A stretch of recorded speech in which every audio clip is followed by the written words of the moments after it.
You know what? I think no, but somehow I think in a spa situation that they are. So I think you like in the schwitz, your pores open up and like you're sweating, so you're like releasing toxins or whatever. Yeah, And then but you while those pores are open, other toxins are like, oh, now's our chance.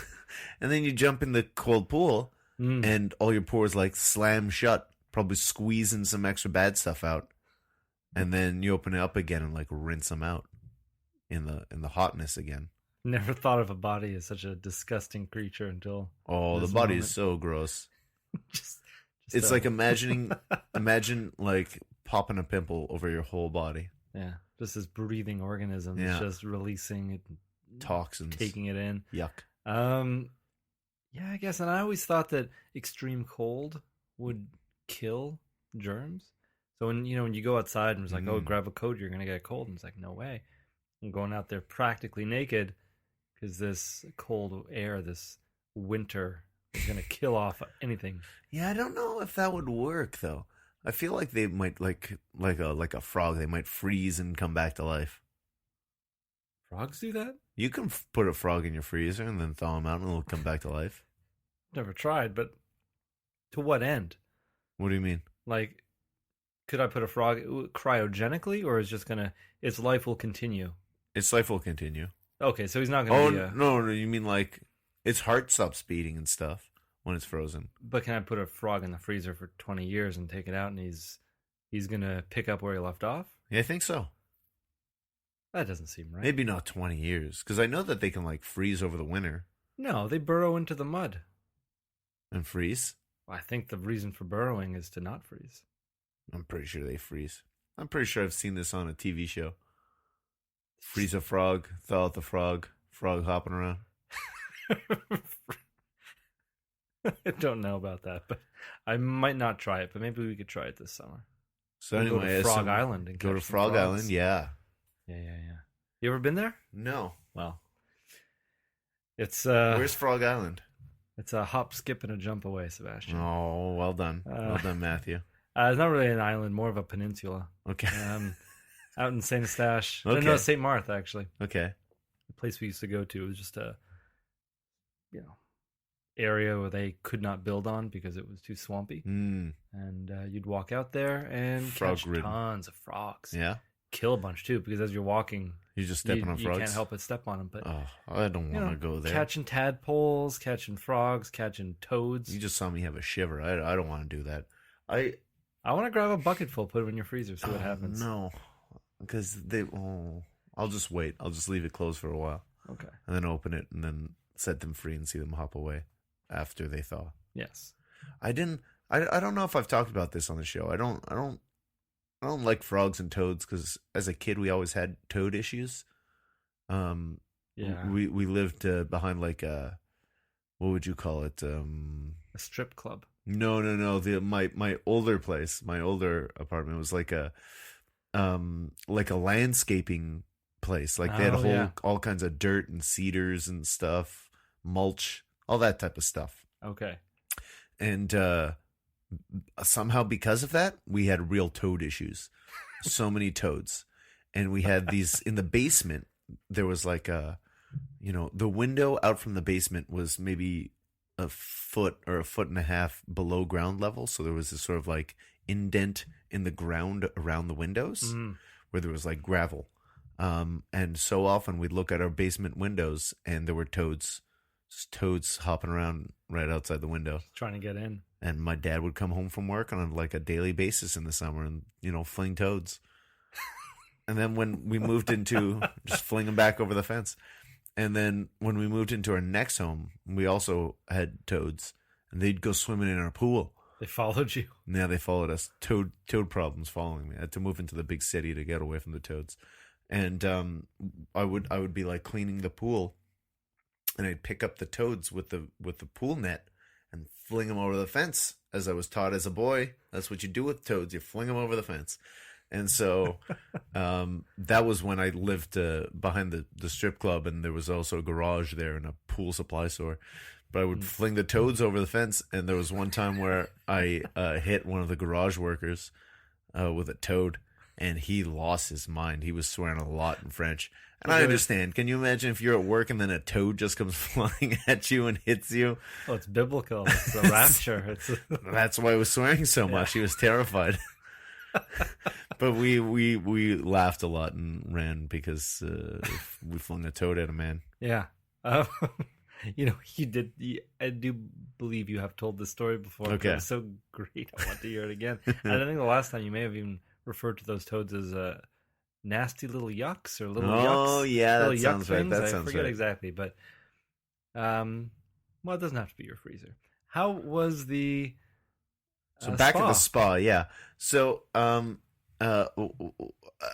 the end of the sort of spa situation, it was a lovely spa, very very nice. There was they had apples, they had so.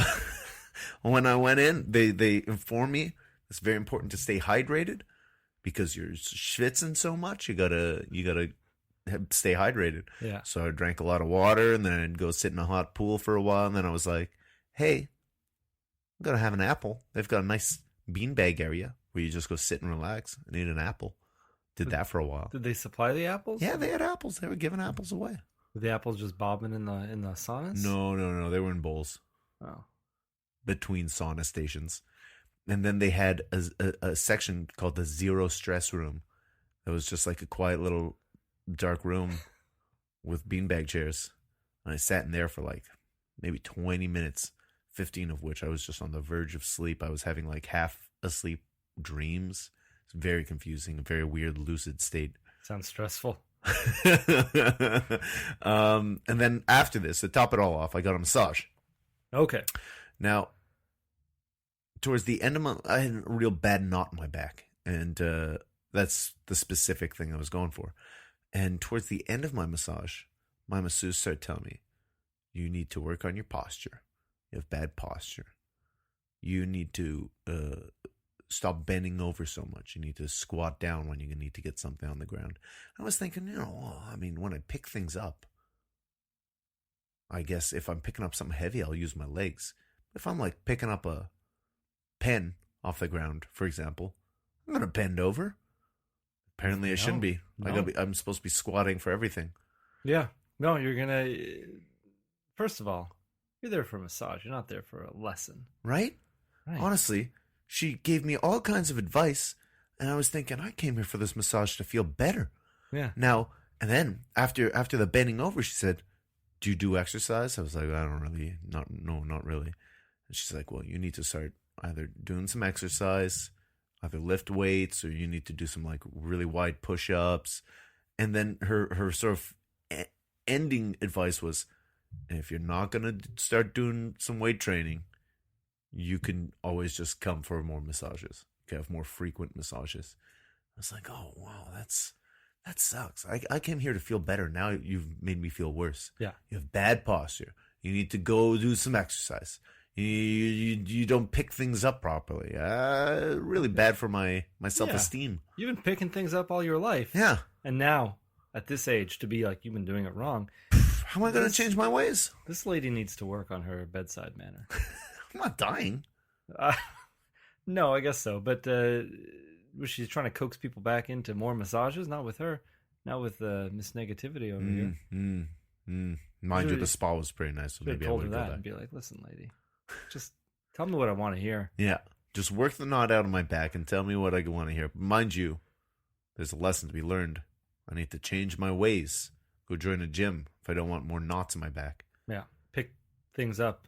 Even minuscule things. Pick them Squatting up down. and squatting down. Next day I was at work and I was trying to pay attention to my posture and my bending over. I realized, oh man, I bend over hundreds of times a day. Yeah. I'm bending over all over the place. Yeah. See, my theory is you just pick things up, make erratic, spastic movements. Yeah. When you pick up something that's heavy, try to disperse the weight throughout your body. In very herky-jerky motion. Yeah, in ways that like the next part of your body doesn't know it's coming. So you surprise it. And then just when it feels like a little too much weight, then you do a quick back twist and a flip.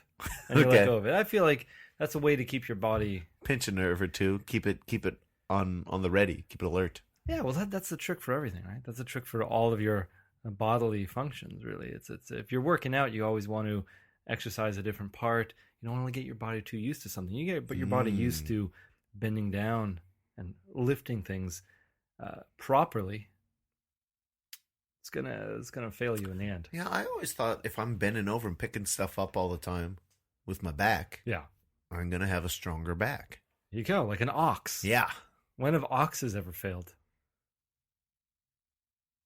When have they succeeded? I don't know what oxes do. Oxen. Uh, well, don't they just carry stuff? You put a lot of weight on them. Do they? Do they? Don't they carry water on Don't their they pull horns? stuff? Yeah. They pull. They're like tractors. When you don't have enough money for a tractor, but you have enough money for an ox. I bet an ox would be more expensive than a tractor. Yeah. I was at work a couple of weeks ago, and a guy pulled out his phone and showed me his cow. I think I mentioned that on the show, did I? No. He pulled out his phone and was like, "This is my cow. Only got one payment left on this beauty." And it was like a $22,000 cow. Thinking you could probably just buy a tractor instead of an ox. $22,000. Yeah, cows are expensive apparently. Yeah, animals are way more expensive than I thought. Mm. Cows, that blows my mind. But I was trying to buy a pig the other day. Pigs are not cheap. Matthew, please explain to me why you were trying to buy a pig the other day. I have this dream. Like a pet pig. No, like an eating pig. like a food pig. Okay, but you want a living pig. No, I'd You like want it to to slaughter be it dead. yourself? Oh no, I'd like it to be dead already. Okay, but you want a whole hog to put an apple in its mouth? Oh yeah, I want a whole hog. I want to roast it on a spit over the fire. Yeah. I want to go camping and do that. And I'm like, how much is a pig gonna? I'm not talking about like an 800-pound pig or anything. I'm talking about a piglet. But apparently, Couple $100. farmers don't like to kill piglets No, because they can grow into bigger pigs. That's and they right. can sell them for more. that's right. So I'm thinking maybe we gotta get one of the sick little pigs. Well, no, then you could get sick. You don't want to eat a sick animal. I don't know if pig disease is gonna transfer over to Swine humans. flu, Matthew. Swine flu. Yeah, but I mean, if a swine gets the flu, Yeah. I guess that's swine flu. Well, the swine flu, because when it changes hosts, the flu evolves a little bit. So when we got the flu, it evolved from a swine flu to our flu. And that's why we called it swine flu. It was no longer technically a swine's flu, but close enough. So that means we can get sick from pigs. So you don't want to eat a sick pig. I'll just cook it really well. But yeah, and a little pig, close to $1,000. Jeez. Like, someone was like, "Oh, you can get a deal for like $800," but I was like, "That's still $600 more than I want to I spend." mean, I guess on a that pig. makes sense. You buy a pack of bacon, it's like $5. Yeah, Imagine a whole pig. imagine how much bacon I can get out of it. Oh, now we're talking. Yeah. Well, maybe we'll do it one day. Have a luau. Mmm. We'll have and all the listeners can come by and have some pig and pitch in $200. I like this idea. Pitching $200. I'm gonna make a killing on this luau. Oh, yeah. I'm so charmed by tropical things, Matthew. You have a pineapple sweater. I like pineapples, the look of them. I like tropical music. This luau sounds great to me. We'll smoke a pig. Yep. Drink some Mai Tais. Put our feet in the sand or something. This summer, let's make it a goal. A luau. A luau, yeah. What do you do at a luau other than the pig? You definitely do. Did you like bury some food? Well, they bury the pig. They bury in the coals pig. and stuff. But I don't want to do that. I want to see the pig. I want to smell the pig. I want to taste the pig. Mm. But I guess there's hula hooping, Hula dancing. hula dancing. Yeah. Anything with hula. Yeah. Those two things. What's the other thing where you have to limbo? Limbo. For sure, they're doing limbos. Doing some limbo, doing some hula, eating a pig. Sounds like a good time. Let's do it. Yeah, the cucaracha. I don't think that's the same. I'm pretty sure that's Spanish for cockroach. Is that the dance that they do? The cockroach, ba-da-da-da-da-da-da. Wow, my. Never mind, man. Everybody's doing the cockroach. It sounds horrifying. I'm glad you had a good time at the spa. Yeah, except that ending part where they made me feel bad. Yeah, but now you're working on your posture. Yeah, not right now, clearly. I'm slouching quite a bit at the moment. Sometimes you need a good slouch. Let me fix my posture a little bit. This is better, I suppose. I suppose you look like a rigid